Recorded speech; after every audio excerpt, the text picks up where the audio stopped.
We're here with Kirsten Todd, who is president of Wondrous and former chief of staff from CISA. Kirsten, it's great to talk to you today. Really look forward to getting your perspective and some of the background around secure by design and the like. So welcome to today's session.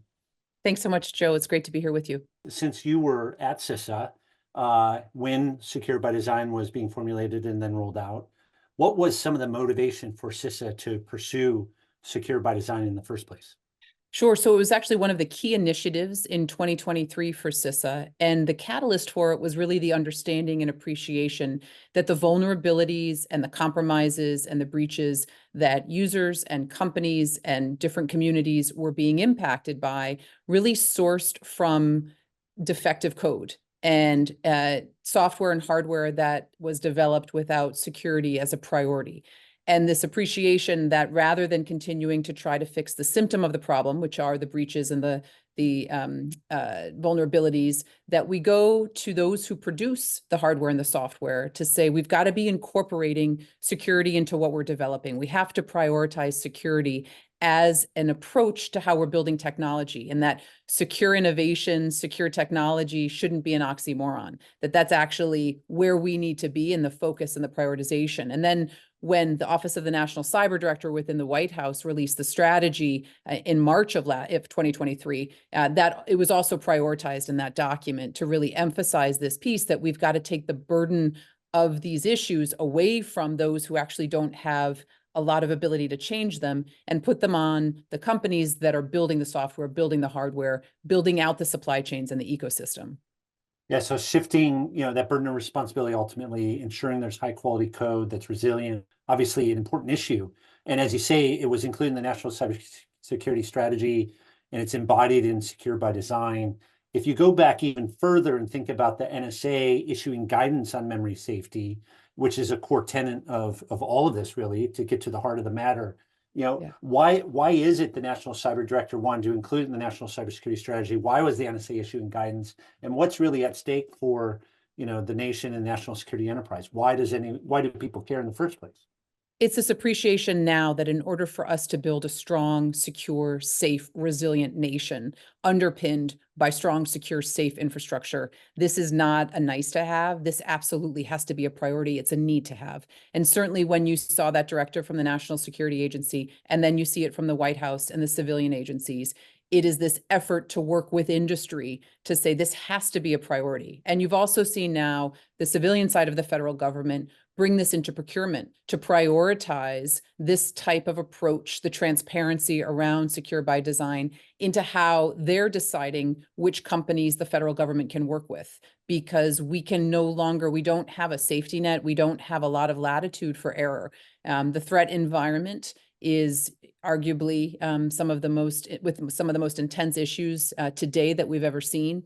And in order for us to ensure that we have the most resilient infrastructure, the technology that underpins that infrastructure has to be safe, secure, and prioritizing those elements, safety and security, over anything else. And so, you indicate, the potential risk in infrastructure and the like. And certainly we know that China is reported to be inside U.S. infrastructure today.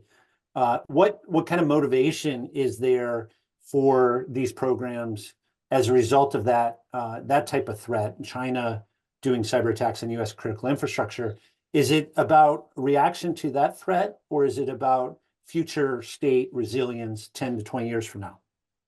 Yes to both. I think what we saw last year in February, where the intelligence community released its threat assessment in February of 23, and arguably leaned further ahead in its language about the threat from China than it had ever done, taking a lot of work declassifying it to say, we know that if China is pushed, they will absolutely use the resources available to it to threaten the United States, but importantly, to compromise infrastructure, to use cyber as a tool to create social chaos and really look at our infrastructure. And now there's been additional intelligence that is in the public domain, open source, about how China is on our critical infrastructure and pre-positioned to activate how they're positioned on our infrastructure at any point. So the vulnerabilities are there and the threat is there. And it's certainly both today, 2 years down the road, 5 years down the road, but to what you said as well,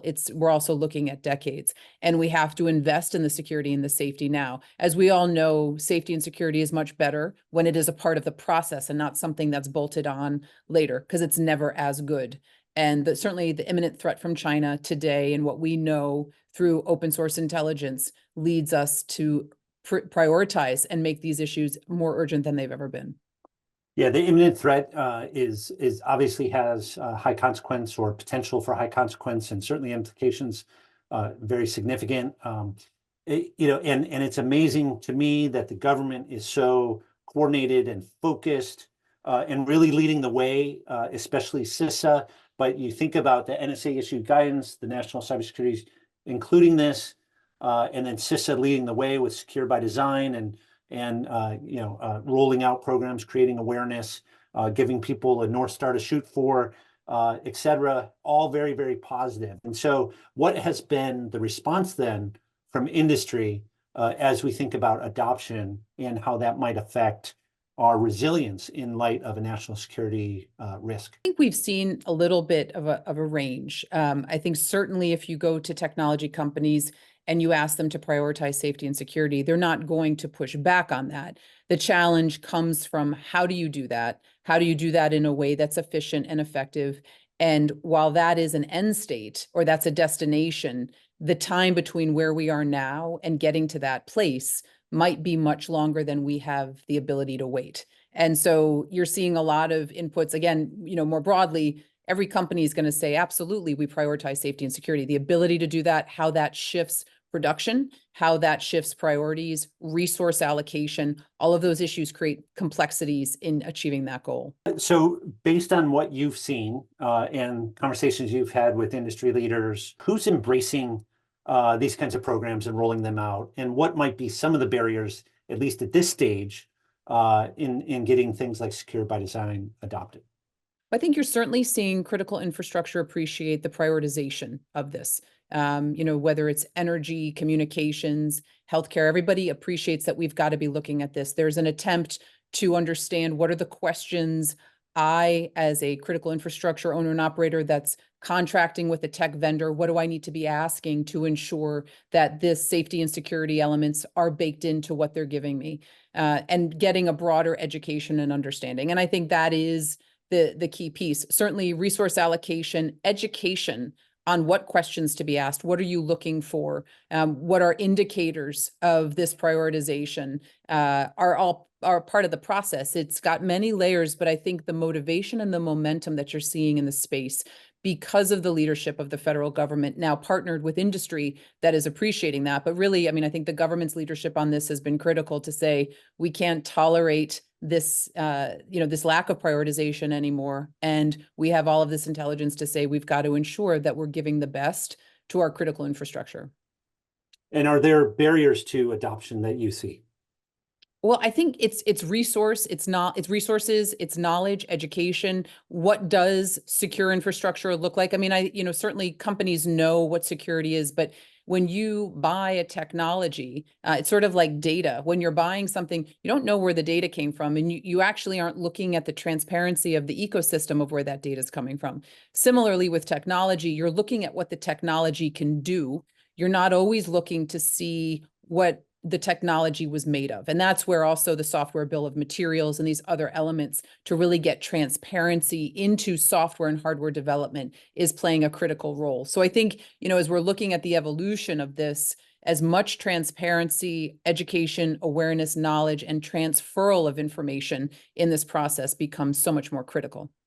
Well, it's an incredibly important point. I'm grateful that the U.S. government has taken that leadership, that industry is motivated, they see the issue also, and obviously it does take the awareness building and the education and the prioritization. And so I appreciate your comments. I think we've shaped the question quite well. We're going to talk next with some folks who are implementing programs like Secure by Design and various security solutions. to help make infrastructure resilient. And then we'll learn more about the technology after that. So thank you, Kirsten, for all you do, for being a good partner with Run Safe, and certainly for all your government service, helping to create programs like this. Thank you, Joe.